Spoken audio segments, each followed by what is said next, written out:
Albert Awol, the voice of the jungle, broadcasting on the DVC to all points unknown.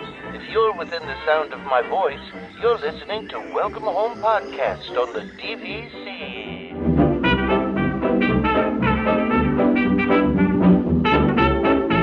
Hello and welcome home. Thank you for joining us on episode 215 of Welcome Home, a Disney Parks and Vacation Club podcast. I'm Tom. I'm here with Trevor and Damon. How's it going, guys? It's Friday night, man. Friday night. Party. Yeah, I know. This is what we do on Friday nights. Podcast. That's commitment. I just realized this week actually really just got away from me. Like, I almost forgot that I was doing this, I'll be honest. I was like so busy with just everything else going on with work and stuff that I remembered this about an hour ago. Well, it's funny you say that, Trevor, because I was sitting at dinner with my wife tonight, and I was like, oh, new Yellow Jacket's out tonight. We'll watch that tonight. She goes, no, we're not going to watch that. You have podcasts. And this was like an hour ago. And I was like, oh yeah, I am doing that tonight. I'm totally thrown off. I don't like this whole once a week thing with shows anymore. I know. I'm too spoiled. So Netflix spoiled you. Yeah. So what, you're watching episode 3 or 2? 2. I think we're on 2. Yeah. Okay. So we're almost there. We're on 1. But anyway, so the reason why we're recording, we usually record on Sundays. I think people know that, but we're doing Friday actually because Damon, I'm going to the zoo this weekend. I'm going to the North Carolina Zoo up, nice, sort of by you-ish, but not really. Closer to you. Yeah, I don't know about that. Closer to you than I am right now. That's true. It's still quite a bit of a drive though, but so if you don't know about the North Carolina Zoo, it's pretty popping.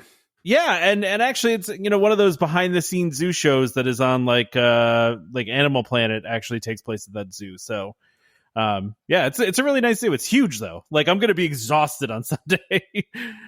That's how I felt after I went to the one in Knoxville, and I didn't even think that was that big, but I was like exhausted after it. I agree. Zoos are just tiring in general. They are, but this particular, like the Carolina Zoo is like literally like, I think it's actually by acreage the largest zoo in like the world. I think that's what they advertise, or at least the country.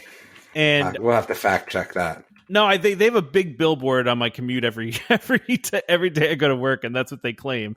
I don't know if that's actually true or not. But the thing is, like the space between the exhibits is like so it's the world's largest natural habitat zoo. Okay, that's a good qualification. At least I didn't make it up. I mean, Yeah. But yeah, no, like the space between the exhibits is like fairly long, and it's very hilly, right? So it's like you're going up and down steep hills a lot. So wow, it's 2,600 acres. Yeah, with 500 developed, but still, that's huge. 2,600 acres. It is. It's also in the middle of nowhere, like straight up middle of nowhere. It's funny. I was telling, it's every time we go there, we have to drive basically like all these like very country roads to get there. You're just basically driving through the forest the entire time, which is fine. Like, but it's just, and we haven't been there in a while, but, so I'm looking forward to doing that, but that's why we can't do normal time this week. So, yeah, I do like a good zoo though. And like I said, that's a really good zoo. If you want to know more about it, it's on one of those behind the scenes zoo shows. I actually think it might be on Disney Plus. I'm not sure though. I want to say it is, but I could definitely be wrong. Secrets of the Zoo, National Geographic. It's not. Yeah. So it's on Disney Plus. Yeah. Yep. So yeah. So anyway, yeah. But Trevor, I'm in the same boat as you because I'm just so used. We haven't done like an off day show in a little while, like we usually do Saturday or Sunday, so like a Friday night's really been out for quite a while. So yeah, this is definitely I had to remember we were doing it. So anyway, we don't have a lot of questions this week. I think that's okay. We don't anything need else going on with you guys you want to talk about? I mean, anything else going on? Not really. Bought a new car. Yeah. I mean, no, it's not really that exciting. I was forced into buying a new car, so it's not like it was something I wanted to do. I mean, we got sports, but no general stuff. But I think these two questions lend themselves to interesting discussions. The second one started a fight today at dinner, so we started a fight in my family too. Actually, all right, so we can start with the first one. That's from Justin. So that's Big Thunder Mountain versus Space Mountain. Which one is better? Okay. Yikes! I say Space Mountain personally. I mean, that's kind of my vibe. I feel like Big Thunder Mountain's good, but there's a lot of Big Thunder Mountains, right? Like there's a lot that are kind of like that same sort of vibe theming. I think the only Runaway thing Train kind of. Yeah. I mean, where was the Runaway Train? Was that Great Adventure? No, yeah, so there is a Runaway Train at Great Adventure, although not nearly as themed as No. Yeah, I remember the Runaway Train, but I think that the big thing with Thunder Mountain really is the kidney stones. I mean, that would be the only like plus it has over Space Mountain. Other That's than that, such a random call out, by the way. Yeah. But I feel like Space Mountain is the better one. It's got a better line with the stuff to do in it. It's in the dark. Like it's definitely a W there. So those that don't know, hold on a sec, really quick, Trevor. Okay. The kidney stones thing. Those that don't know, there was a study done by some university that by riding on Big Thunder Mountain, it actually caused people to pass their kidney stones that they had. It's designed, or not intentionally, but it's designed, that it will help you pass kidney stones. So I guess ride Big Thunder for your health. I don't know. Yeah, exactly. Go ahead. What's your thought? So I know you're talking Disney World, but Disneyland, Big Thunder versus Space Mountain. I would actually have to give the W to Disneyland's Big Thunder over Space Mountain. Okay, but are you doing because Space Mountain and Disneyland is different too? It is, so are you comparing Big Thunder Disneyland to Space Mountain Disneyland? Or I'm keeping them. I'm keeping them separate in that way. So the Big Thunder in Disneyland, it is actually it's a different track layout. It does a few different things, and the ending to it is way different than the one in Disney World. I personally like that one better than the one in Disney World. Like of the two Big Thunders. Sorry for anyone that disagrees with me, but that one's better. I mean, I've watched YouTube videos of the ending of the Disneyland one, and you're 100% correct, because it's just like filled with all sorts of cool special effects and like really adds to the ride. Like it doesn't like subtract, at all. It's like just a really, it fits in so well with the theme of Big Thunder. And it just, I wish they would do it at Disney World, honestly. And Space Mountain there, it's not the two, it doesn't have two tracks. It's just the single track, and it's a different type of coaster. I don't like that coaster quite as much as the bobsled coaster, which is Space Mountain. So, I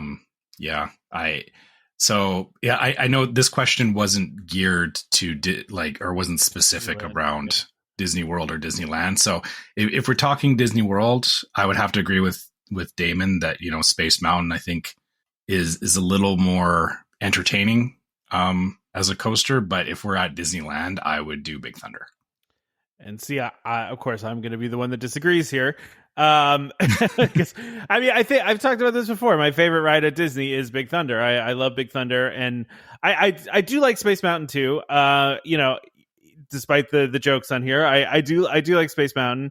The reason I think I like Big Thunder better is, I don't know, I just like the theme of it. I like the story that you can pick up as you walk through the queue. Like there's really interesting stuff going on there. I just like the whole vibe of it. The whole idea that it's like, this was actually described by the Imagineer that built it, that the way they built it was to make it seem like, the track is banking like that because it has to, right? Because like there's rocks in the way. So they had to build it that way. You know what I mean? Like the way it's themed is I just think really amazing. Not that Space Mountain isn't. It's just different, I think. And I mean, like, riding Big Thunder at night too is pretty great. So, I don't know. I just go Big Thunder. Yeah, I get you there, but I mean the vibe of Space Mountain, like the queue and everything, like that walk up to it. Sure. I don't know. I know what you're saying is that that there's a lot more. There's more intricate backstory. Details. Yeah. There's a lot more detail, but there's a vibe to Space Mountain, and like I don't know. It just like, even from when I was a kid, like, you know, walking up to Space Mountain, it was like you're going to space. and that's hard to compete with for me. That's, you know what, that's fair. I'll give you that. I just think it, you know, I'll also say this too, that going on both the Space Mountain, I come off of it feeling not as great as I do coming off of Big Thunder, meaning like that ride kind of hurts my back a little bit. I feel like it's a little more jerky and not nearly as smooth as Big Thunder to me. So that's another thing. I mean, not that Big Thunder's all that smooth either. It's still kind of a, you know, bit of a rougher ride. I just feel like, especially Disney World Space Mountain, can be very bumpy. You know? Yeah, I mean, well, yeah, it's that bobsled type car. Yeah, yeah, I get that. Yeah, exactly. All right, well, I mean, that's a good question. Okay. All right, let's get into Dan's question, because I want to see where this goes, because I honestly have no idea. This was on Discord, by the way. Yes. So Dan H says, what's your opinion on frozen custard versus soft serve versus hard ice cream? I'm partial to hard ice cream myself, but then frozen custard, then soft serve. Okay. All right. Who wants to start? I have the same order as Dan here, because I much prefer hard ice cream to soft ice cream. I don't know why. It just feels more like ice cream in its purest form to me. For some reason, like soft ice cream almost feels artificial to me compared to hard ice cream. I don't know why. It just does. I just prefer, I like that, you know, that scoop of ice cream. I like a good, you know, sundae with it. I feel like it melts differently, you know. That I would have it in the same order though. I would go hard ice cream, frozen custard, and then soft serve. But even then, like, I don't really love soft serve. I avoid it whenever I can, honestly. Oh no.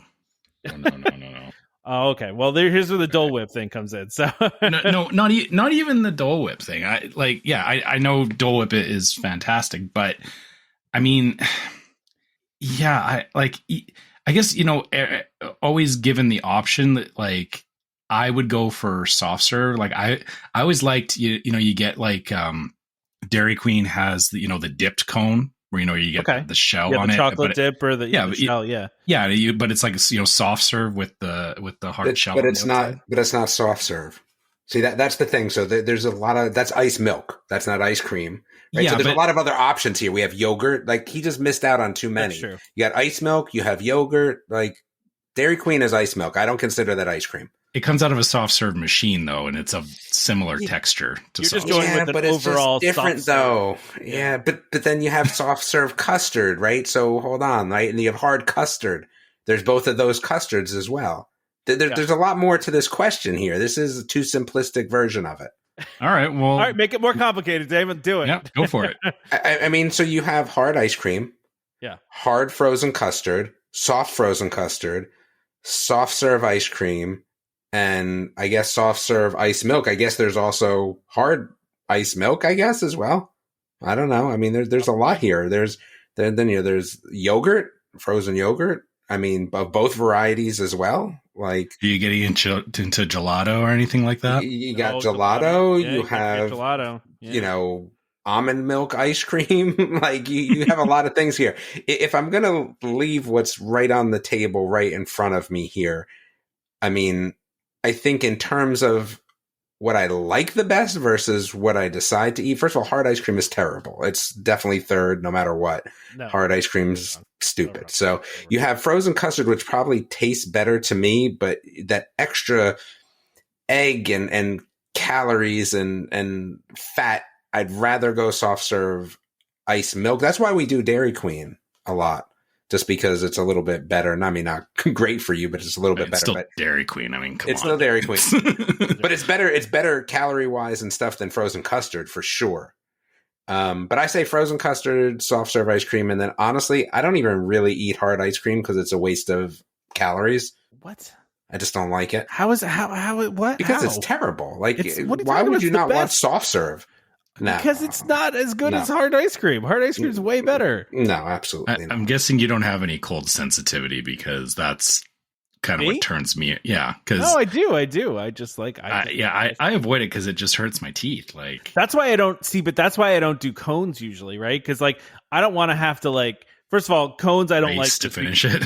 Yeah, because you have to race to finish it. I like to take my time with my ice cream, but also because like if I have to like bite into the ice cream, and this is also why I don't do Mickey bars is all the time, is because because the cold sensitivity, it's a little rough. Just rock some Sensodyne, man. That's what I use. I use Sensodyne. Me too, but that fixed me all up. I could do ice cream, but no. Right, so here's the question. So now it comes down to where, and I would say if you made me throw frozen yogurt in here, depending on the frozen yogurt place, like that might be number one. That might kill all of these, to be honest with you.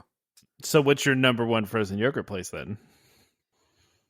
Man, so there. I like Menchie's. Good, man. Yeah, Menchie's is good, but there used to be some places in New Jersey that were good, but they were one-offs, like strawberry. Well, maybe they're not one-offs, but Strawberry Fields. I don't know if anyone's ever heard of that. That was pretty poppin'. Damon, do you know Ralph's?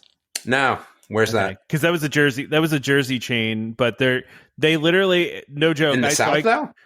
Yeah, it was in like the middle of the state, I think, in up north too, and New York. Never heard of it. Okay. Yeah, they do like Italian ice, but then they also have like cream ices too. But their only location outside of New York and New Jersey used to be in the town that I live in, which makes no sense at all. But apparently the guy knew the owner of the company and got him to let him do a franchise on here regardless. So Italian ice is up there for me too. And especially the cream ices too. I'm a big fan. I mean, Rita's is probably my favorite out of all those. Yeah. So yeah. By the way, I bought Breyer's ice cream the other day, and they can't call it ice cream. It's actually called frozen dessert. Well, yeah, because Breyer's is not good. Did you get the one that wasn't cream? That maybe you got an alternative, like almond it was milk cookies and cream. But they make that in yogurt. They make it in almond milk. No, it was regular, man. It was regular. They have to call it frozen dessert, I guess, because it's probably some weird legal thing. I don't know, but I noticed it and I was like, why is it called frozen dessert? That doesn't make any sense. But yeah, I don't know. Are you Googling now? Yeah, I don't believe that. You don't believe it? No, it is. It's a thing. Dude, on their website it says ice cream. So I'm just telling you what I got. So. Yeah, I think you got like an almond milk or yogurt or regular, something, man. I promise you, it's regular ice cream. I looked. I was very confused by this. I don't know. Maybe just some of their flavors are only called that. I don't know. But this was cookies. This was regular cookies and cream. I'm looking at it. Okay. Yeah, I don't know. I don't believe you, but that's okay. Why don't you believe me? Why would I make that up? Like, this is so odd. Because I feel like that you're just not. No, it's not regular. Listen, I promise you that I looked at it and it was not like some weird almond milk thing. It was just regular ice cream. I don't know, man. The chocolate says ice cream right on the container. Yeah, the chocolate does. I'm talking about cookies and cream. Oh yeah, look here. I'll prove it to you. All right, hold on. you obviously can tell we don't have a lot to do this week. This is what happens when we record on Friday night, people. Yeah, we're very much off topic. Yeah, very much. We start talking about ice cream and what it's technically called. I put a link to a local place here that dude, I know. Tom, what does yours look like? It's this. It's literally this exact one that I sent you. Yeah, it's Breyer's cookies and cream. Yes, because that is the alternative. Dessert. It's an ice cream alternative, dude. They make a regular. Though. It literally says on the Breyer's website, Breyer's frozen dairy dessert cookies and cream ice cream alternative. That's not what I'm looking at, but yeah, you're not on the Breyer's site. You sent us some nonsense site with a pharmacy or something. Site. Exactly. It's a grocery dude. It literally store says site. Ice cream alternative. I don't see that anywhere else. It does not say it on the container at all. Okay, I'm just telling you, dude. You have an ice cream alternative. Oh, if I do, it's not advertised on the container. Yeah, well, I don't know what to tell you. It says frozen dairy dessert, which. Yeah, that's what it says. Yeah, exactly. Frozen dairy dessert, ice cream alternative. I just see no ice cream alternative. But it's dairy though. If it was an alternative, it would not be dairy. Thank you, Trevor. I'm just telling you. Yeah, I see the one you're talking about here. It says non-dairy in big letters on it. That's not the one I spend a lot of time shopping for non-dairy frozen desserts because I don't eat or I can't eat ice cream regularly. So hold on a second. There is literally another one that doesn't look anything like yours. That's cookies and cream ice cream. that doesn't say Listen, I don't dairy alternative. The link I sent you, that's the one I have. It doesn't but that's not the same one that's the ice cream. So they make an ice cream, and what you're getting is not ice cream. I guess. I mean, I just looked at it and it said cookies and cream, and I bought it. So there is another one. What they say is our frozen dairy dessert has less fat and a smoother texture than ice cream. Oh, okay. It's kind of like what you were saying, Damon, about like frozen milk. That's basically That's not real ice cream, man. But that's not an alternative dairy thing. That is very different from getting like an alternative. It's an alternative. It didn't say alternative. It's an alternative to ice cream. It's an alternative ice cream, not alternative dairy. It's still dairy. Yeah, it's still dairy, but it's not ice cream. I mean, because you're pulling the fat out of it. Yeah, it's not called that. Yeah, I guess it doesn't legally have the right amount of dairy in it or whatever. It's milk and there's no cream in it. Yeah, I guess so. Yeah. Yeah, it's such a waste of time. If I'm having ice cream, I'm having ice cream because I agree with you. I'm gonna get in pain for it, so I might as well have the good stuff. At the risk of taking this segment too far, what we have do you a random do ride? What? We have a random ride then. Oh no, we have the members lounge. We do. Yeah, we got a couple things here. I was going to add onto this and ask you favorite flavor and favorite topping. Oh, there's just too many. It depends what kind, what brand. There's all sorts of information that has to come to play when we talk about that. Like where I'm going makes a big difference, right? Like I'll do chocolate if I'm going to certain places. I'll do vanilla at other places. So I can't answer that. You don't go crazy flavors. You just go basic. Like you don't. No, I'll go anywhere. We have some places that do soft serve in any flavor. What about that place? Oh, so you're too far away. There's a place in Raleigh that used to make soft serve out of hard ice cream. How does that work? They just they had a machine, man. I don't know what to tell you. It was good though. So they make hard ice cream first, and then they would buy hard ice cream from one of the people in Raleigh that made ice cream. A lot of places do that, right? They buy the ice cream and they mix in their own flavors. And that's what it was. And then you could turn anything to soft ice cream. And then there's a place by me that has soft ice cream in any flavor. They use like a syrup almost to the vanilla. Okay. I do like a basic vanilla. Like I mean, I like to get a little crazy with my flavor sometimes, but a basic vanilla is okay with me too. I'm okay with that. I'm more of a vanilla than a chocolate person, I think. Yeah, most of the time I am as well. I like a good hard shell too. I like buying the magic shell, put some of that on there. Yeah, I'm all over the place for flavors. I'm sure you probably like weird stuff. So yeah, okay. Well, ice cream, poutine flavored ice cream. No, there's a place that makes pizza flavored ice cream, and it's terrible. Oh yeah, it's one of those. There's been like places. Mac and cheese. Ice the mac and cheese ice cream, the Kraft mac and cheese ice cream that was out. Yeah, I'll go for chocolate chip mint a lot. Ooh, okay. Or anything with peanut butter in it, I like chocolate, peanut butter, brownies, stuff like that. I also like mango ice cream, like because I found a couple of places that do mango. I love mango. Mango's the best. They're like, it tastes spicy for some reason. Mango and pineapple. I like will pineapple. Do those kind of flavors. So wait, is that ice cream at that point, or is it like a sorbet kind of thing? No, you can get mango ice cream. Yeah. Can you? Okay. Yeah. You just got to throw cream in it, unlike your alternative that you got over there. Alternative. It is an ice cream alternative. If it doesn't have cream in it. Cream on it. Nothing else. Exactly. Cookies and cream with no cream. Explain that. I listen. Exactly. No, Breyer's marketing department. I thought it was because the cookies, they were like cream filled cookies, not because it had. But there's no cream in the label. So what are the middle of the cookies made out of? Well, that's animal fat anyway and sugar, right? Yeah. Something like that. Actually, speaking of that, Damon, I watched that snack show that you mentioned one time on where the snack competition where they like yeah, and they like tried to recreate Oreos. It was pretty funny, right? Yeah, it was an interesting show. Although I didn't really like some of the picks that they made. I thought that like the judging didn't make a whole lot of sense to me. But I would agree with you. That was not one that you were watching for the judging or the people, but more of just the recipes. Yeah, there's just a couple that I was watching. I was like, how did they not pick that guy? Like, that guy was clearly the best. Like, I hear you. Yeah, it's weird. Yeah, but that show was fun. Anyway, I know we're way off topic here. It's fun. Thank you, Dan, for taking us down a weird place. Well, what was the argument that this created at your? Yeah, just because people were all over the place as well on different So some of your family likes the hard ice cream, and No one likes hard ice cream because it's trash. It was just between frozen custard and frozen yogurt, soft serve. I mean, custard and ice cream. Yeah, I mean, hard ice cream's the best. So No. I'll always look for the alternative first, but yeah, that's all right, fine. Let's move on from this. okay. Let's talk about a new lounge. Yeah. So, It's like the only thing about Disneyland that I'm interested in. really. Oh, I definitely am interested in lounges for sure.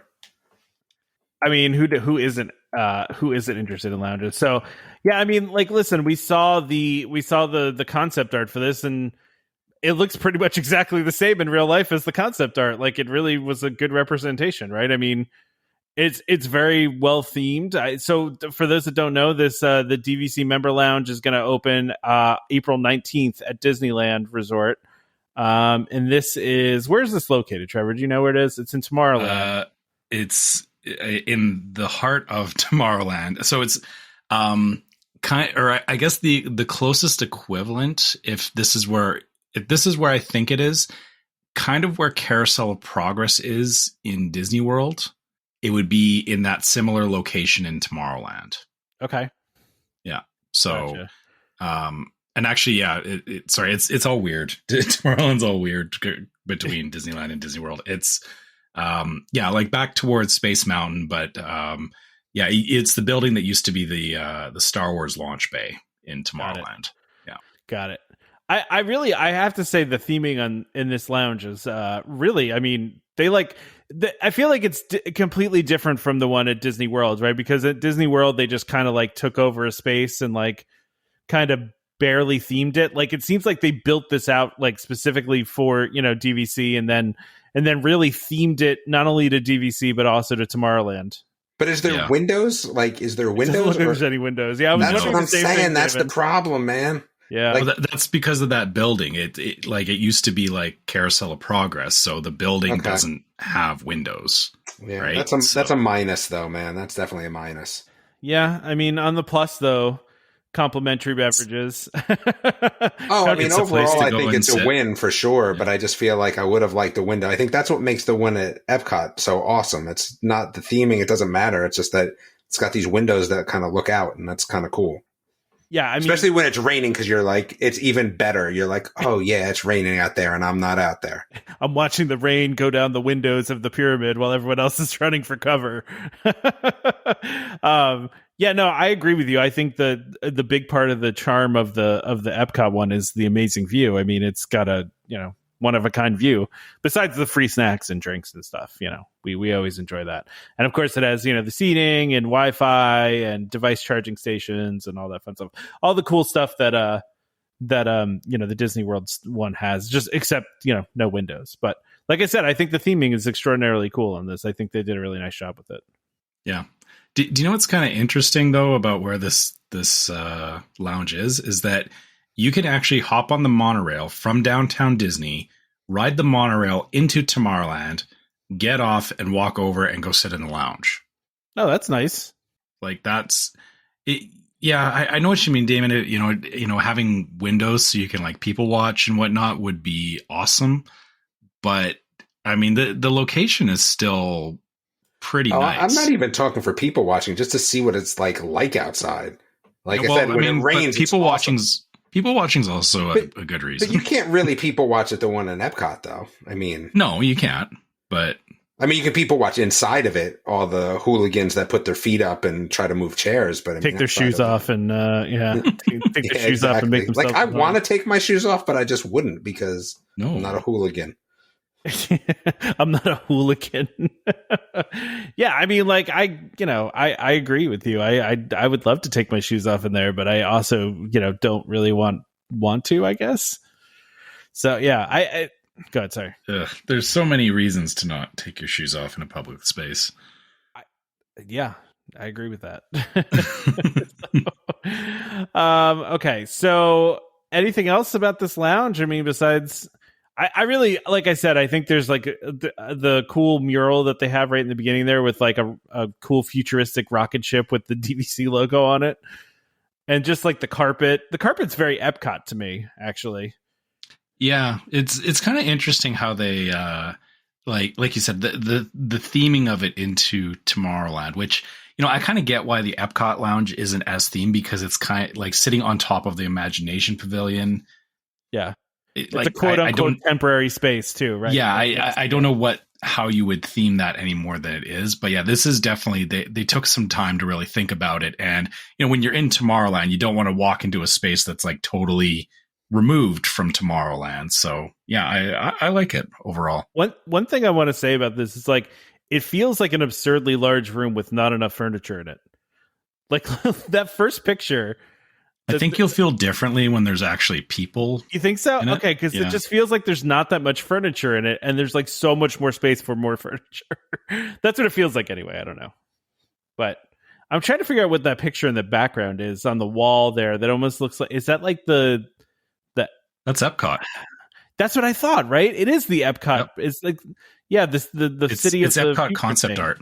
It is, right? Okay. Which I think is interesting to have at Disneyland. But, I get it. It's Tomorrowland. It's future stuff, right? It's the T in Epcot. Tomorrow. Thanks, Trevor. I appreciate that. That was really well. You were trying to. I don't see the connection. It's in the name. I'm not saying that I don't see the connection. I just think it's strange. I feel like you don't see a lot of Epcot kind of theming at Disneyland. That's. Yeah. I mean, I get that the Tomorrowland thing is, a connection, I guess. I don't know. But it does feel the carpeting feels very Epcot-y to me. And then, of course, like you said, that concept art in the background. Is that like static, or is that, that can't be a screen. That's way too large. I mean, I'm sure they have screens that large, but why would they? You haven't been to Space 220. No, I have been. You're right. That's true. And those are some pretty large screens, so. All right, so should we do our random ride and then Damon can go to sleep? Yeah. Hold on, but talking about big screens, have you guys seen that Epic Studios, what do they call it, the Hive?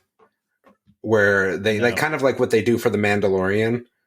The volume? Film in front of the screens and stuff like that?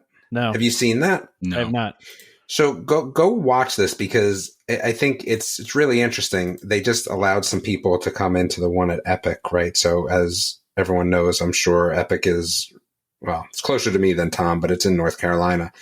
And I was surprised. I didn't realize that like those screens that they have that are that large that they do the filming on, what's pretty neat about them is that they'll move depending on like, they're not static anymore. Right? No, they're not. Yeah, like so like if you like take a flashlight and you can shine it on the screen, it like adds the light like a flashlight. Like, dude, they're crazy. Like, and seeing that made me feel like, hey, we might be in for some really cool stuff in terms of rides soon enough.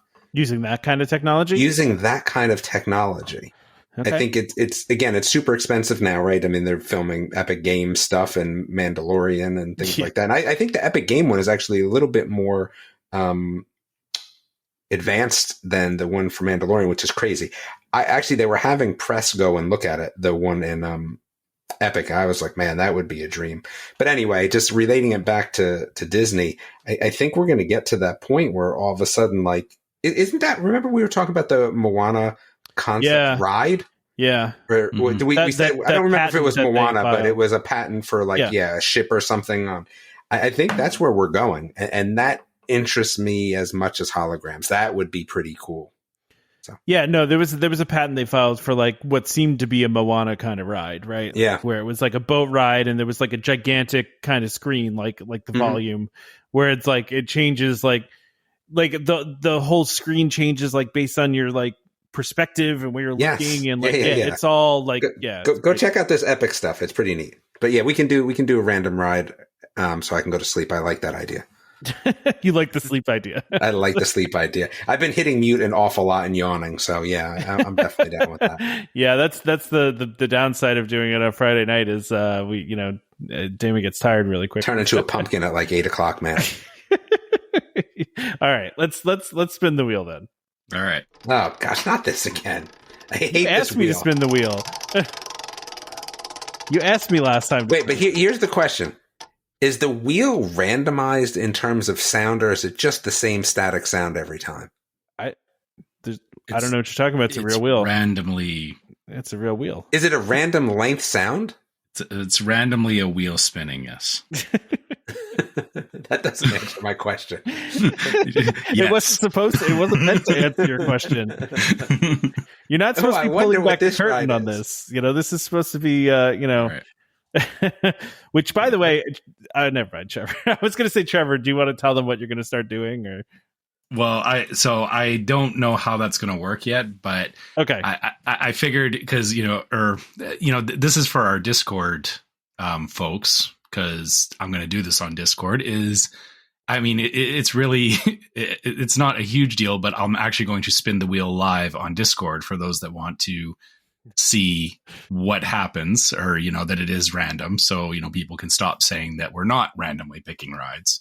I don't think anyone is saying that. I think they're more just, giving me a hard time about my fake sound. I wish the wheel was randomized length sound. That would make it way cooler. I wonder if such a thing exists. It's not the easiest thing to find a wheel spinning sound effect, believe it or not. I'm going to look on Amazon, see how much it is to buy a wheel to spin. More expensive than you think, Trevor. Really? Not to say that I looked at it, Dude, but I might have looked. I almost think that you need to go with a wheel that you build yourself. Just a handmade wheel? A handmade wheel. What are you talking about? They're not that expensive. I mean... Well, how big is this thing?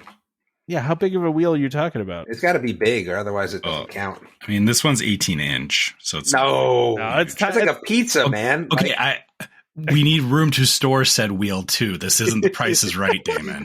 Oh, no, if it's not The Price is Right wheel, we're not doing it. The ones I'm seeing are 24 inches does not cut it. It's got to at least be a 3-foot wheel and up. And it should be like an 8-foot wheel. 3-foot wheel? Kind of like at the Jersey Shore. If it's not the same size as the Jersey Shore. Well, here's the other question. I'm looking at these wheels, right? And they're like 12 slots. There's more than 12 rides. Yeah. So we have way more than 12 slots on the wheel. This is why the actual wheel that we spin has a lot. Is a computer? Is it like what? Is a computer? 60 or 70 slots on it. You're ruining the magic. This is a backstage tour that you're giving right now. You're ruining all the magic. I want a wheel that has 70 spots on it. I think someone should make one. Someone should make one with our logo on it. Dude, no. Yes. I'll store it. Somebody make a wheel. Send it to my house. I'll store it. Is the entire wheel the logo, or just maybe the middle piece is the logo and it spins around? Gosh. Wait, how could the entire wheel be the logo? You just have it as the background of the wheel, right? Oh yeah. I thought you meant it was cut out to the way of the logo. No, that would be cool though. But no, you're right, not possible. Yeah, I mean it definitely is possible. I mean, it just wouldn't spin very well, though. I mean, the logo is not exactly evenly balanced. What are we talking about right now? Anyway, the ride is... Wait, hold on a second. Before, what if we just did it with bingo balls instead? I mean, do that too. There's no good sound effect for bingo balls, though. What am I going to use for that? Oh, yeah, you could. I mean, I almost want to go to more of a game showy kind of sound, but anyway. Let's sideline this for now. The ride that we got this week is Remy's Ratatouille Adventure. Whoa! No, it is not. No, it was not. What? No, this is terrible. That's what I pasted in chat. No, you did not. You pasted Grand Fiesta Tour. What? Dude, yes, oh God. Dude, this 100% better stay in the episode or I'll be very disappointed. Hold on. Anyway, so where did I get Remy from then? I don't know. This is great. This is making my night. I'll be honest with you. I'm happy. So let's talk about the Grand Fiesta. I'm going to go to bed happy now. Okay, so can we talk about the Grand Fiesta tour? Yeah, we can. Trevor, Trevor can't, obviously. We're all prepared for Ratatouille. Okay, I'm going to blame this on the fact that I did this at 1:00 in the morning when I was working. if there was a real wheel, we wouldn't have this problem. We wouldn't have this problem. That's true. So Grand Fiesta Tour, which I was actually surprised. Oh, this is great. Oh man. All right.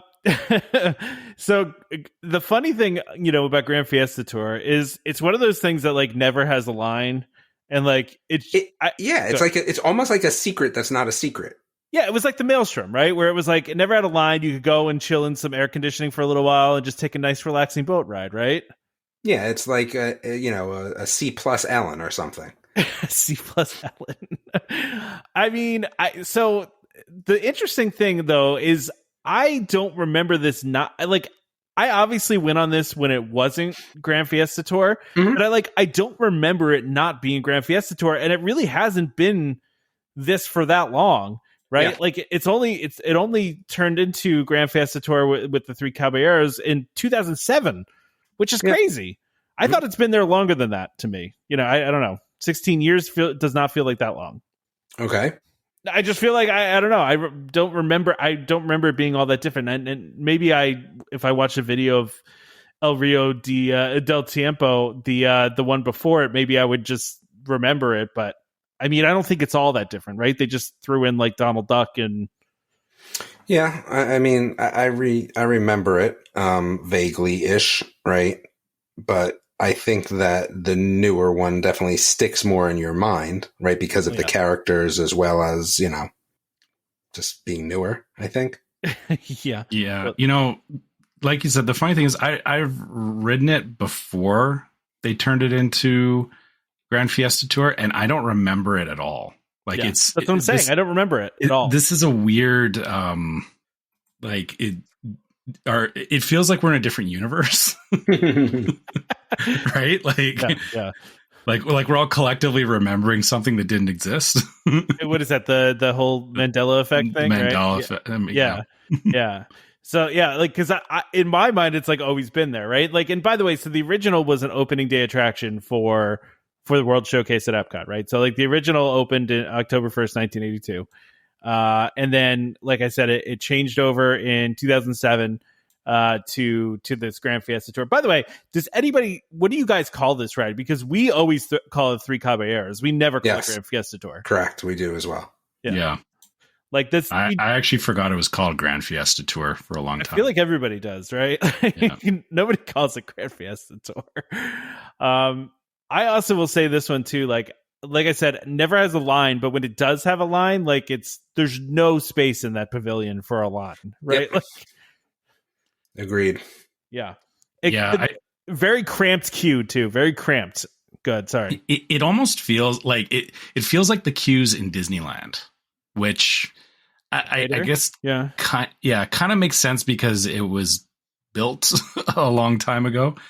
But because like you kind of see that with the older queues, but I guess I don't know if they could actually expand it. It would be weird. Like, could you imagine if they actually like redid the queue like into an interactive queue, like they do with other rides? Okay, so I'm going to say, so during COVID times, I went on this ride and they had the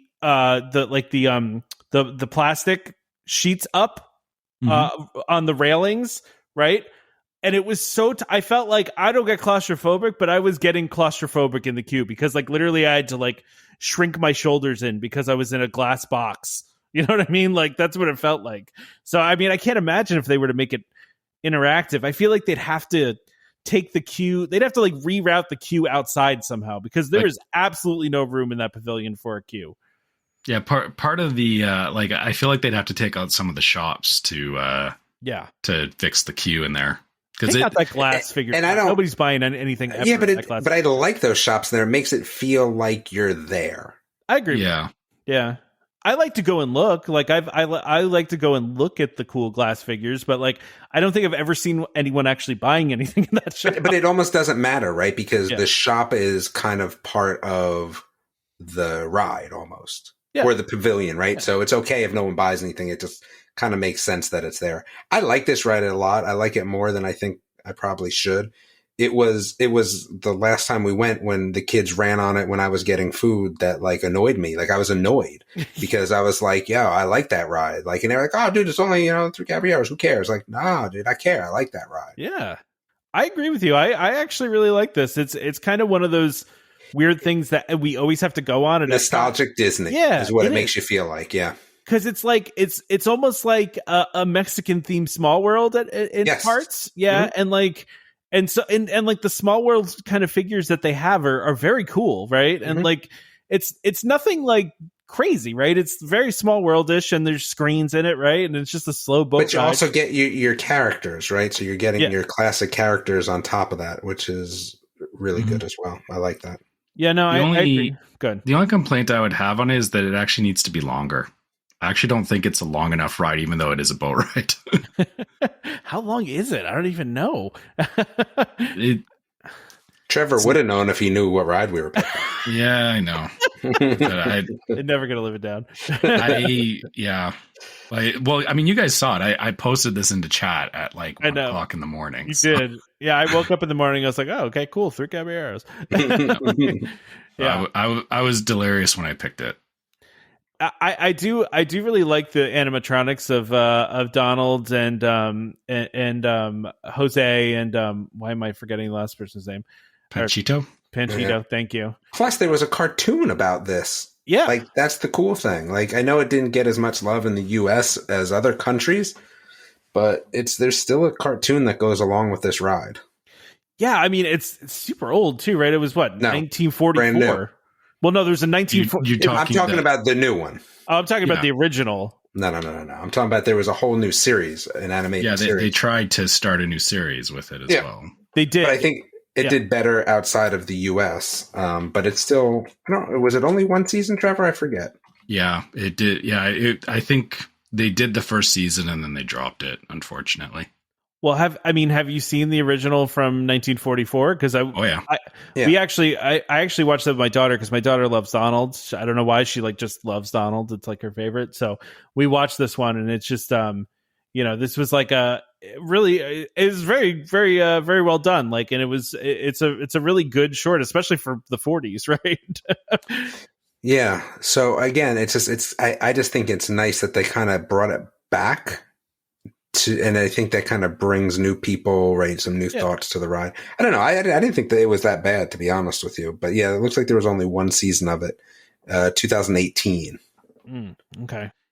This ride kind of exemplifies, we always hear people talking about, don't, do original stuff. Don't bring in IP into the park. But the funny thing is that, this started from a Disney show or something that Disney did, and it kind there was a large gap between when the ride was put in and then became 3 Caballeros and the original show. But it's kind of neat how looping everything back in together, and I think it's a good example of what happens when it's done right, is that you get something that's very endearing and something that people want to go back and see, whereas some of the complaints are, oh geez, they're just, cash cowing on whatever the current Guardians of the Galaxy. Yeah. Current hype show, whatever stuff, really all Marvel's kind of in that whole boat right now where it's just, everything Marvel is, feels like they're milking it. Or Star Wars. Yeah. Star Wars, sure. Yeah, exactly. So I feel like, going back to this kind of thing where, you have a unique idea and then expanding on it that way, that's how you get these kind of rides that have staying power, I think, instead of feeding the hype train. Well, you also have a classic Disney character, right? That's the other thing. Having Donald in it, I think, grounds it a little bit. So yeah, it's a hook for sure. I also will challenge anybody not to come off this ride singing the song too, right? This is it's in my head right now. Yeah, right. It's got I would say it's got a top 10. It's top 10 ride attraction song, I would say. Yeah. Because that one, I mean, you just have to sing along with it at the end of the ride when they have the whole scene of them singing it in the animatronics, right? It's just a very catchy song. But you're right. This is an IP. it's interesting because like they use Jose and Panchito like occasionally, right? Like they show up in parades randomly sometimes, and like, but they're not like major characters, but they still have their own ride. And it's funny that they have their own ride before like Mickey had its own ride, right? Like, but yeah, it's a not a popular necessarily popular IP, but and you know, like you said, it started back in we talked about it in the 40s, right? So for it to come, you know, around and for them to actually build a ride around that, I mean, it makes total sense. But I still think at some point they're going to replace this with a Coco themed ride. But you know, maybe neither here nor there. Yeah, maybe, but I don't see that happening anytime soon. I think they're Coco was the highest grossing movie of all time in Mexico, right? Like, right. I'm just saying at some point I see it happening. I feel if they were going to do something, they wouldn't just retheme this.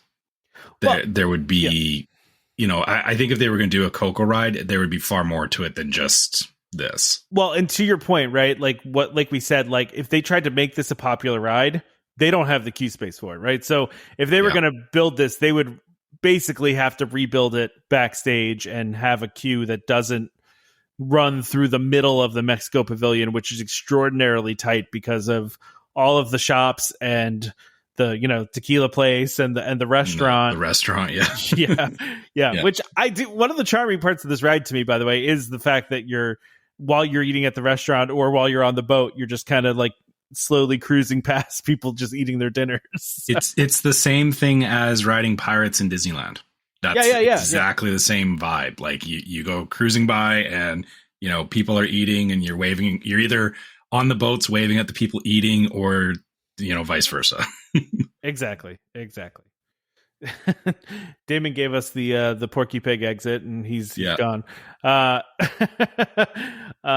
So anyway, so that's Grand Fiesta Tour. I think I don't have anything else to say about it. I love it. I am so sorry about getting the wrong ride. No, it's funny, man. It's funny. Again, for anybody that like, I think what happened was I got it in my head. I had something about Remy in my head, and I was actually thinking about this before the show. I was like, "Oh yeah, we're doing Remy," but you're right. I posted that in the chat, and then I like went to bed right afterwards, so it just completely vanished from my head that we were doing that. So I don't know. I don't know how I came back around to Remy, but it was the wheel definitely came back with Grand Fiesta Tour. That's funny. Don't spin the wheel when you're in the middle of the night, folks. It's dangerous. We need to do a PSA about spinning the wheel. All right, let's go ahead and do our ad. Our sponsor of this episode is Monera Financial. Monera, a World of DVC company, is the industry leader for financing DVC resale contracts. Monera offers lending with the lowest terms available at 12 years, the option of no credit check, instant approval, low down payments, and no prepayment penalties. If you're thinking of purchasing a DVC contract on the resale market, go check out their quick online quote first. You might be surprised at just how affordable joining DVC can be. Go to monerafinancial.com or call 317-245-8800. And when you speak to them, be sure to let them know that Welcome Home sent you. Or if you're on their website, select the drop down that says Welcome Home. All right. So let's see what we got here. Narcoossee's is coming back. Have you ever eaten at Narcoossee's, Trevor? I have not. So it's Narcoossee's, not. Yeah. For some reason, I want to pronounce it as Narcoossee's, which I mean, that might be the correct way to say it, but we've always called it Narcoossee's. I think it's Narcoossee's because it's a double O. Yeah. So we actually really love this restaurant, and my wife and I ate here on our honeymoon, and we also ate here for her birthday a couple of years ago when we went mid-pandemic. I think we went like in April for her birthday. So it was maybe 2-3 years ago now. I want to say 21, so maybe it was 2 years ago. Yeah, and the before times. The before times, yeah. It does feel like so long ago, man. You're not kidding, man, because it really does feel like it was a long time ago. But so this is the place that I got that crazy bell cake that I think I posted out there, which came from the Grand Floridian bakery that was absurd. which was amazing because I just like literally they were like, oh, who's your favorite Disney princess? I was like, oh, Belle, right? And then they give me this crazy cake that they came up with, and I was like, that's amazing. But this restaurant is great. It has some of the best views of Magic Kingdom.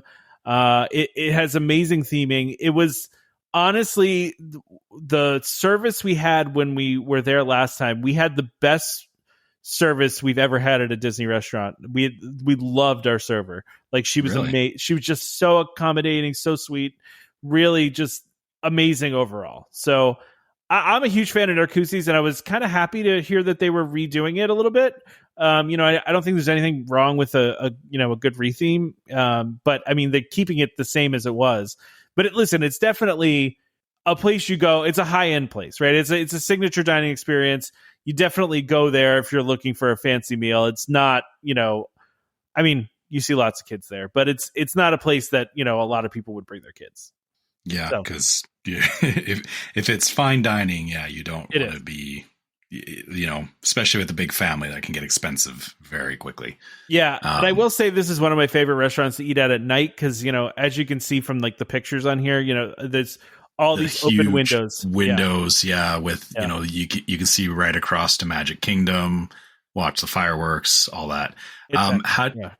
I really like the on the ceiling, the woodwork that they did. Yeah, that looks really nice. So that I believe was there previously. I think they just like refinished it though. Like it looks a lot brighter. But this is always I guess that's the thing is it really pops in these pictures, right? Like it's I think they made it a like a highlighted feature in that dining area. Yeah, and this is one of those restaurants that I almost feel like is a hidden gem in a way because it's not the first restaurant that a lot of people think of when you think of signature dining, right? Like a lot of people will go like California Grill or even Citricos at Grand Floridian or nowadays like Topolino's too is a big one I know for a lot of people. So, God, what were you gonna say? No, I was just agreeing with you. Actually, I'll add to that is there's a lot of good restaurants at Grand Floridian or like fine dining, right? So it's yeah, I can see that. Of course, Victoria and Albert's too.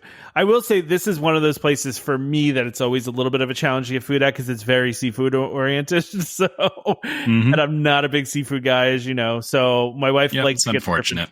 She likes to get surf and turf here because they do have a classic surf and turf. We got their mashed potatoes last time we were there, and it was the best mashed potatoes I've ever had. I could have eaten nothing but those mashed potatoes for the rest of my trip at Disney. I think I would have been really happy. They were so good. That's funny you say that because my wife said the same thing about the mashed potatoes at Space 220. Those are pretty good too, yeah. I have to wonder if, the recipes probably get shared around too, right? Like...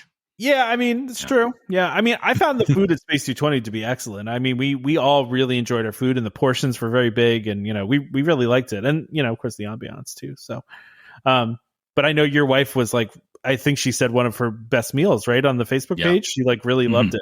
Yeah. She said it's been her favorite meal so far at Disney. That's amazing. But we haven't eaten at Narcoossee's, so. I mean, well, and for you who stays at the Poly, you could walk your way over. Like you could. I mean, it's a long walk, but you could. Well, once they finish building the new tower, I'll consider it. You should definitely check it out, Trevor. I think you'd like it. It's if you're looking for like a really fancy dinner. I mean, because it is, like I said, there's people that are dressed very nicely there, and then usually me with a polo short and shorts on because I'm not. Listen, if I'm at Disney, I'm not getting in like a sport coat and like regardless of where we're going. I don't bring fancy clothes to Disney. Sorry, I don't either. I don't. Yeah. No, I don't either. And if we go to a signature restaurant, I mean, like, listen, if we go to a really nice restaurant, I'll probably put on like a nice pair of jeans and maybe a nice shirt. But I'm not like some people are dressed to like the nines at this place. So anyway, I'm excited to see this restaurant coming back. I like I said, it's a hidden gem, and they do some really great food there. And honestly, some of my favorite food I've had at Disney is from there. And like I said, my wife also loves the surf and turf. We did that with the dining plan, Trevor. So back when we had the dining plan, right? We did the dining plan. That's the trick, yeah. Yeah, so that was the trick, right? Because it was 2 entitlements, right, for dinner. But you get anything on the menu, and surf and turf was like at the time, I think it was like $115. So it was like I feel like this is a good value right here. That's how you do it. Yeah. That's how you do it. Exactly what you do. Yeah. Yeah. So anyway, RIP dining plan. Someday it'll come back, maybe. Yeah, maybe. They said it was going to come back and then just kind of pretended like they didn't say that. So, yeah, let's change gears a little bit because, Easter's coming and there's Easter eggs. And I didn't know if I should put this on here or not, but I thought it was kind of cool.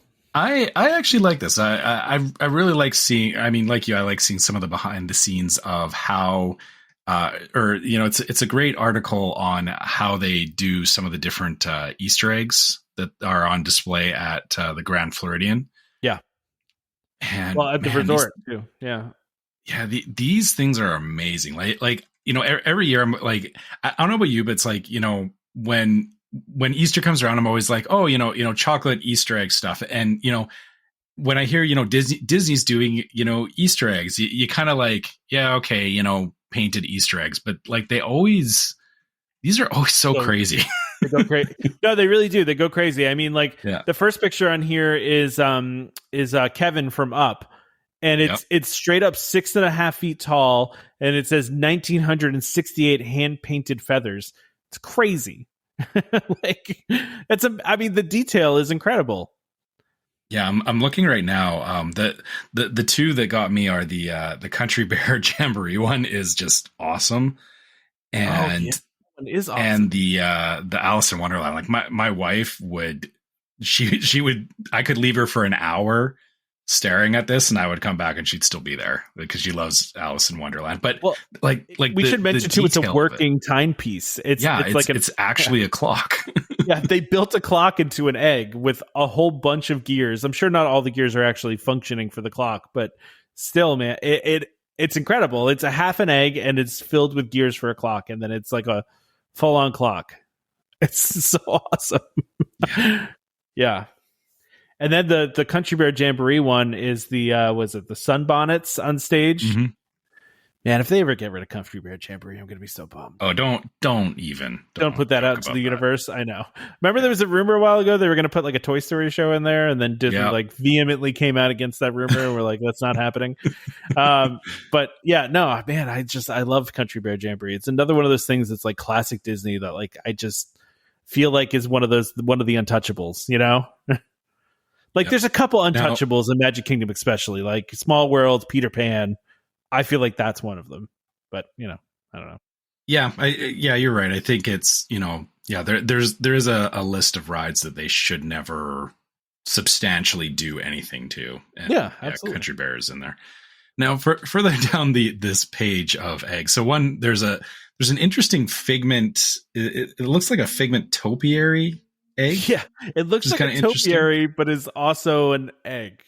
Yeah, and then the troll from that looks like the troll from the Norway Pavilion. Is that what that is? From I think it's one of the trolls from Maelstrom, right? Yeah. Although they interesting choice, like not bad. Like I like it. Yeah. It's just not what I would think of for an egg. You know what though? Like I like the fact that they are not like that they are playing to the like nostalgia, right? Like because even though not, Maelstrom was one of those rides that never really had a line, right? Like people kind of miss that ride, right? Like there's still people that were really big fans of that ride and miss it, and it's kind of cool. I mean, I'm surprised you didn't mention this really cool Mr. Ray Finding Nemo one, because that one's really cool too, and even the Crush one that's going to be at Yacht and Beach Club. Those are I think those are amazing as well. You're not okay. What? Nemo? I don't like Nemo. What? Why don't you like Nemo? Who doesn't like Nemo? Me. I know. I don't like How? I don't know. I just Finding Nemo is just not. I don't know. It doesn't. It's not my thing. I mean, it is a bit of a depressing movie at the end, but I don't disagree with that, but yeah, I guess I don't know. Like it's cool. It's just there's so many other more interesting things on this page than that, so I kind of skipped over it.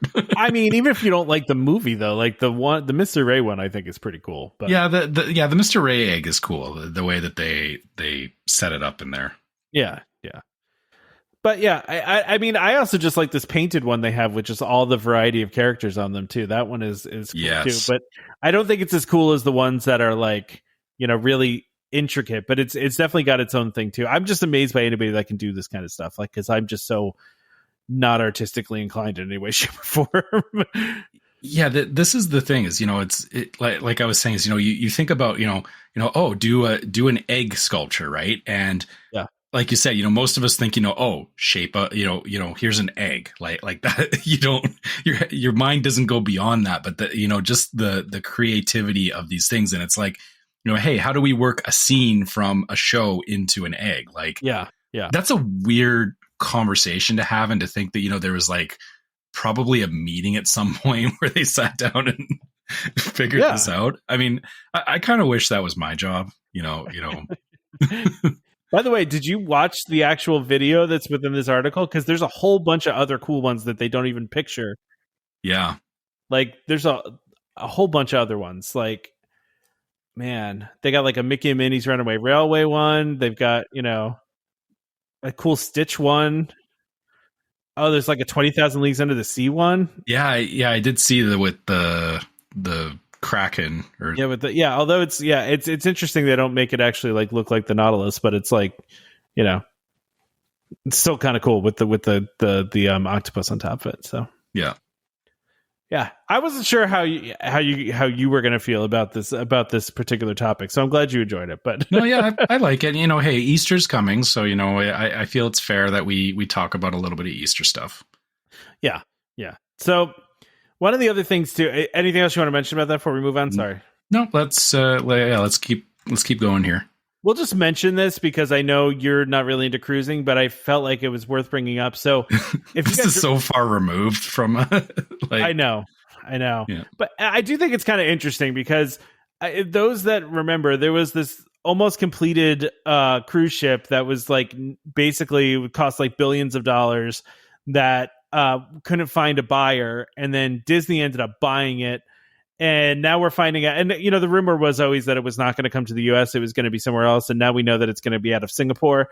It's a huge ship. It's 6,000 people and 2,300 crew members. I mean, and now they're basically trying to redo it and make it like Disneyfy it, right? Because like it obviously was not built to be a Disney ship, so now they have to make it be Disney. Yeah, which I'm sure fit Disney stuff into it. Yeah. Yeah. But I just thought it was interesting. They were going to operate this in Singapore starting in 2025. And it says for at least 5 years. So maybe after 2025, after 2030, maybe it makes its way to the States. I don't know. But yeah, so just wanted to bring that up. That's all. I think it's just, even if they don't, move these ships around to the States, I think it's good just to have more, worldwide presence on this stuff, because, that means that, for anybody who wants to go on cruises, like right now, anyone saying they want to go on a Disney cruise, you're basically all coming to, like Florida or whatever, right? Yeah. So, spreading it out or having these things available around the world is definitely to their benefit. And, for anyone who likes that kind of stuff, it's to your benefit too. So, yeah, no, I agree. Yeah. All right. So that's all we have to talk about that. We could go on to other things. Let's talk about more food, I guess. Yeah, food that's, just started. And this is not as extensive as the Easter food that we talked about, because it's really confined, I think, just to Animal Kingdom. But it's for Earth Month, which is basically April, right? So, some of these I remember from talking about them before, and they do say new on some of these. So yeah, like that flamingo cupcake we definitely talked about before. Yeah, and the beehive one too. Yeah, yeah. I'm trying to see what actually. Okay, so new things. So actually, at Animal Kingdom Lodge, the cactus cake. Okay, which. Yeah. It looks very much like a little potted cactus, which is very cute. And it's chocolate cake, peanut butter filling, strawberry jam, and buttercream. I was in until the strawberry jam. Yeah, me too, actually. I really don't like, I don't like cakes that have like jams in them. I don't know why. It just throws me off. It feels like it doesn't belong in there. And Well, I don't know. especially like I get, they're doing the peanut butter jam, like, a peanut butter and jelly sandwich kind of thing, but Yeah. they could have just left it at the peanut butter, chocolate and peanut butter, and you're good. But Yeah. You're saying they could have just left out the strawberry jam? Is that what you're saying? yeah. Stop at the strawberry jam and keep everything else. It's worth noting that this will be available at the Mara at only on April 22nd. So if you really want this cactus cake, you need to go on Earth Day to get it over at the Mara, which it's a place I like. What? So let's talk about that for a second. The whole thing about Earth Day is about conservation, but if you really want an Earth Day cupcake, get in your car and drive. Listen, we're not talking about the effects of these things, but yeah, sure. Maybe ride your bike to Animal Kingdom. Oh, there you go. Yeah, I'm sure Disney security will let you right through the gate. It's like McDonald's. You can't ride your bike through or walk through the drive-through, right? You can't stop me. Yeah, I'm sure they probably. I feel like the security guards at those gates are like never really all that like. I feel like they just barely look at my information usually. You know what I mean?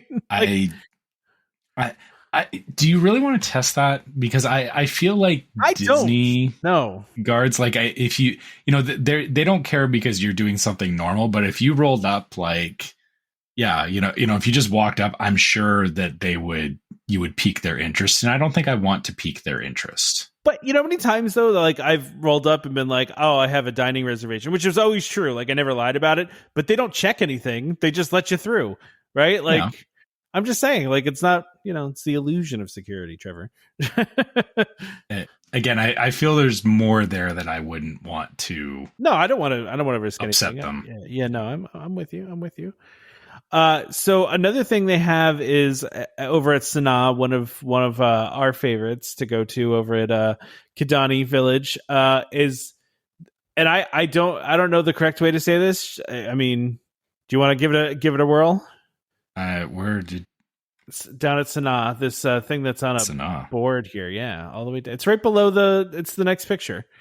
Below the okay. I was already down at the alcoholic drinks. I'm guessing it'd be Chot. Yeah, Chot. Yeah. Seasonal vegetables from the land at Epcot. Look at that tie-in. All right. Yeah. So they have vegetables that are being grown at the land and a potato croquette with chana masala. What? Yeah, chana masala. Kale pakora, tamarind, coriander chutney, and coconut raita. Okay. I'm all about the potato croquette. I don't know about the rest of it, but the potato croquette. I like a good croquette. It's I just push everything off the sides and then just eat the croquette. Yeah, really mostly all that's new here besides the cacti cupcake is really just drinks, right?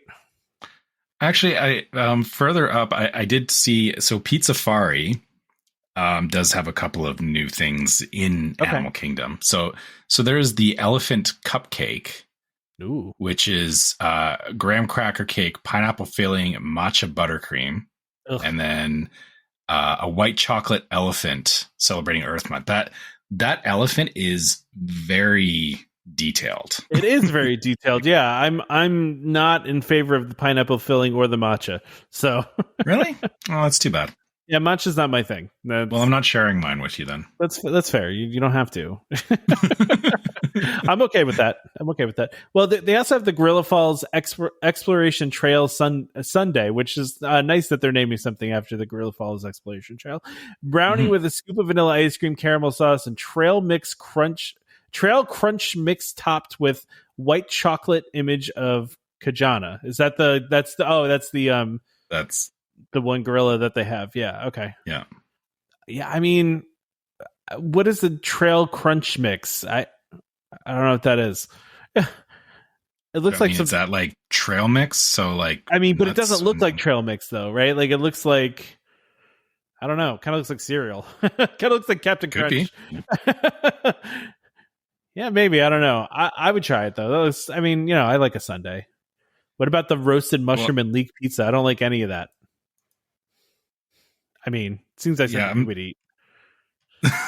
Okay. It does. It's Impossible meatballs, roasted mushrooms, leeks, and a dash of truffle oil. I just feel like you would eat that. I don't know why.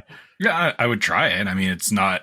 I'm not always going to be all in on it. It looks interesting. I didn't mean that like an insult. I meant to like you just because I got something from the Japan pavilion. You think that I'm just like always all the weird. You like eating weird stuff. Yeah, am I wrong? You like eating weird stuff, right? It's not like my entire existence, though. Like I do, right, I will have a burger. I know that you'll eat, regular food. Yeah, no, I get that. I just know you have more eclectic taste. That's all. Yeah, like I said, I'll try it. It's it looks interesting. Yeah, it actually looks like a decent piece of pizza too, which is an accomplishment at anywhere but the good pizza places at Disney. So.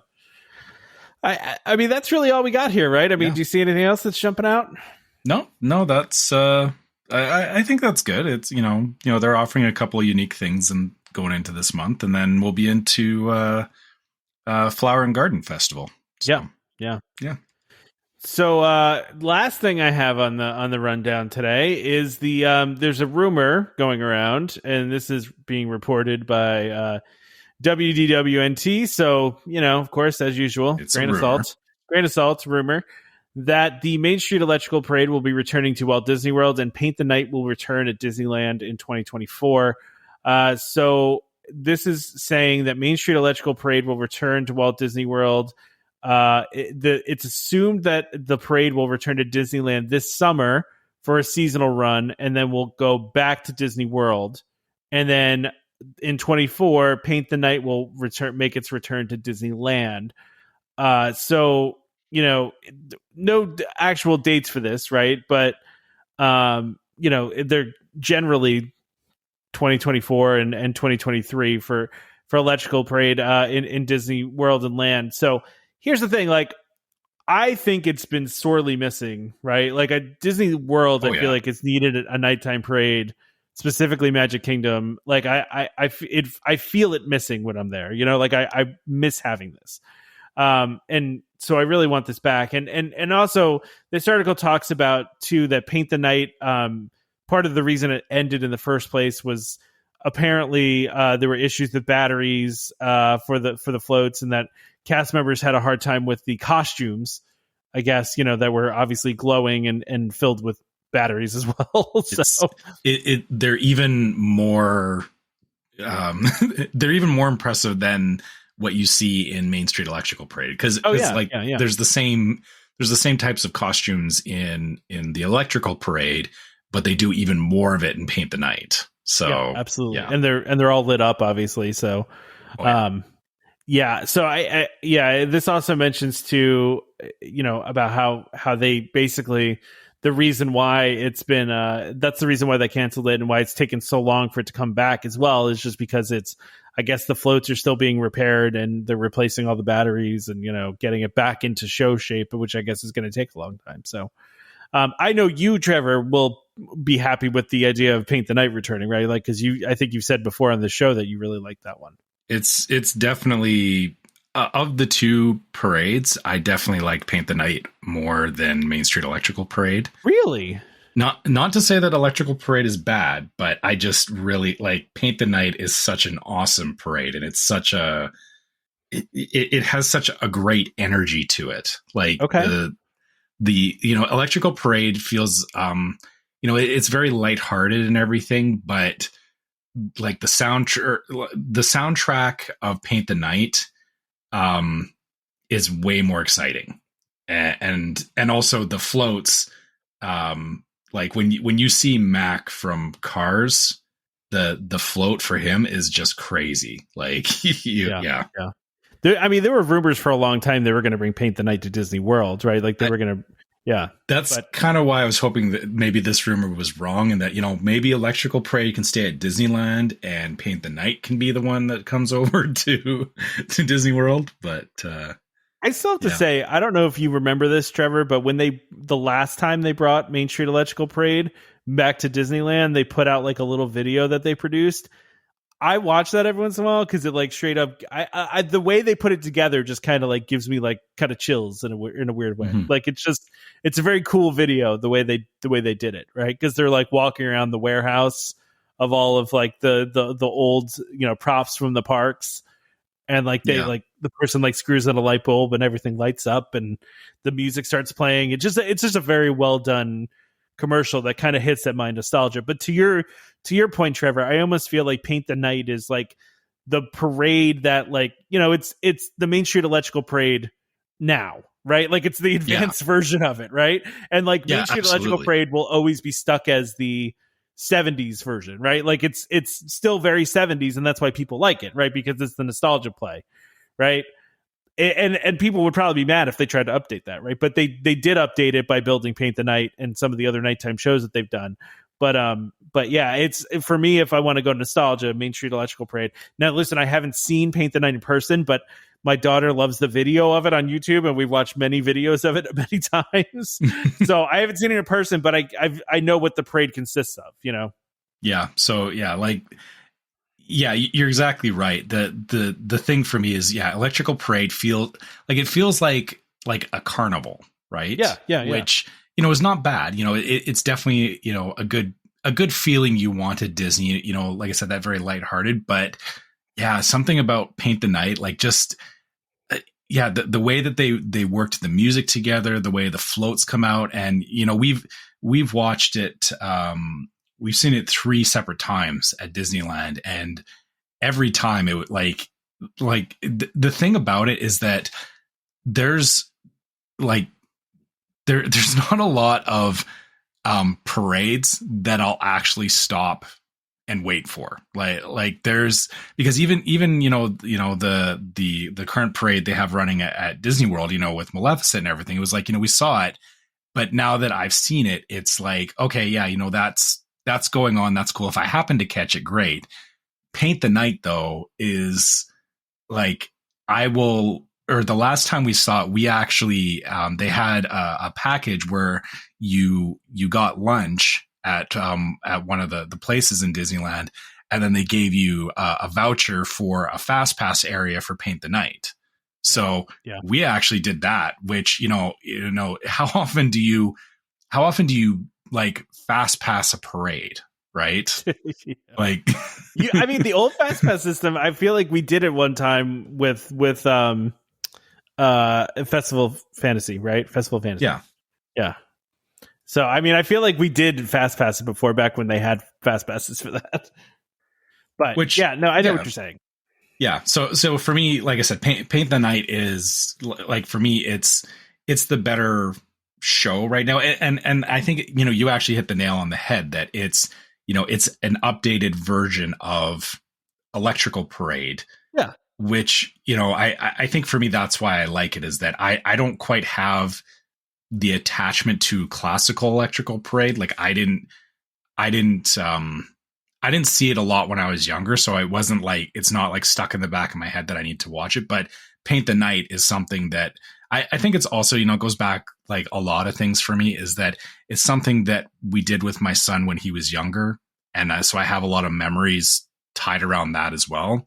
So, maybe that's a little bit of it, as I have my own nostalgia, but I also think that, just looking at the music and the floats and everything, I think it is still just a better parade. Yeah. And I have a lot of nostalgia, I will say, for Electrical Parade. It's like one of my earliest Disney memories from being a little kid, right? Like I remember seeing it when I was really young, and I remember when, you're going to laugh at this, right? So they had, I want to see if I can find a picture of it somewhere, but I remember I had gotten as merchandise this, it was like a clear visor, right? At the time, this is the thing. It was a visor that was like kind of plastic, and it had little LED lights in like the brim of it, and a battery. I know what you're talking about. Yeah. You know what I'm talking about, right? Yeah, they sold those at the Calgary Stampede here. Like it was like something that you could get for like for nighttime shows, right? Like it wasn't. I'm assuming you had like a Disney version of it, though. Well, yeah, it was. It was sold by Disney, right? So, but did it have like Disneyland on it? Or was it still just like a basic, or like just like the visor with the lights on it? I'm pretty sure it's a Disney World on it. I would love if I could find a picture of it somewhere, but I don't know. I would have to find the right search terms for it because I think it might be hard to find, but. It was definitely something I remember from when I was a kid. I think that same trip I also got a this is really funny too. I think they still sell these actually, where you could get the dog leash that like floats in the air and has no dog in it. You know what I mean? Like it's just like a yeah. Because they used to sell them. They used to sell them by the Haunted Mansion because of like the the ghost horses. So it's like having a ghost dog. I had one of those too. I'm just thinking about all the old Disney. I wish I still had some of this stuff, but is that I put a link in the chat. Is that kind of what you were talking about? Let me see here. Oh yeah, that's pretty much what it looked like. Yeah, I mean that's yeah. I mean it was definitely Disney World themed, right? Like it said Disney World on it somewhere. But I don't know if I could find a picture of it. I vaguely remember it being like blue and having like a rainbow on it like that, right? Like I seem to remember that being the case. But yeah, I can't find it anywhere. That's unfortunate. But so you had memories of like having one of those and watching the Main Street Electrical Parade? Yes, sitting on the curb on Main Street watching that. Like I have a very distinct memory of that. So, and I was maybe like 5 or 6, and I really remember that. So yeah, I can see that. I know what you're talking about because I have similar memories about things in Disneyland, like the same thing, like just being there and like having very vivid memories of like not the electrical parade, but yeah, like just certain events that happen there, right? So yeah, exactly. Yeah, no, that's fair. But yeah, but maybe this, we keep talking about, you got to get out to California, you got to get out there with your daughter so she can have some memories of Paint the Night. And then, her and I can both tell you why it's the better parade. Listen, I'm not disagreeing with you. I think you're right about this. I just, I don't know. I just, there's something classic about it to me. So I don't know. All right. Listen, I wouldn't be surprised, by the way, if this rumor is true. I fully expect them to bring back Main Street Electrical Parade at some point, right? Whether that's this year, I don't know. I don't know about the Paint the Night part, but I definitely think that Main Street Electrical Parade will come back at some point. Yeah. Now, I guess the only thing that seems far-fetched to me, and I don't know why they keep saying this, is like, why would they keep running it back and forth across from the east to the west coast? Yeah, because I don't know. The rumor says specifically, well, it's going to start in Disneyland and then they'll move it back over to Disney World, and it's like, I don't know. Why that seems to do that? Yeah, I don't see the value in that, but I mean, I guess I'm not Disney, so yeah. I mean, I don't know. I guess they want to, whatever they could do to like build hype up or whatever. I don't know. It's a good question, Trevor. So, all right. Well, let's wrap this thing up. All right. So as usual, if you guys want to reach out to us, you can always find us at welcomehomepodcast@gmail.com. We love getting your questions, sharing trip reports with you guys, all that kind of stuff. If you want to follow us on social media, you can find us on Facebook as Welcome Home Podcast. YouTube is also Welcome Home Podcast, and Instagram is Welcome Home Pics.